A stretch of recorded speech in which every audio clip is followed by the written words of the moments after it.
Red Mountain.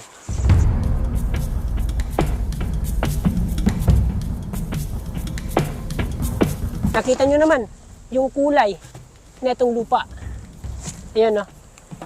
So, ito yung lupa na the best para sa mga ganitong root crops. Bagamat gustong-gusto na itong ganitong root crop, itong lupa, hindi naman po ito gaanong maganda sa mga punong kahoy.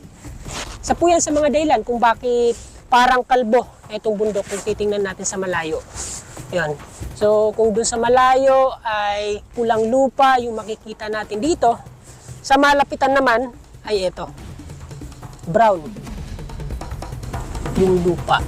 Yan, no?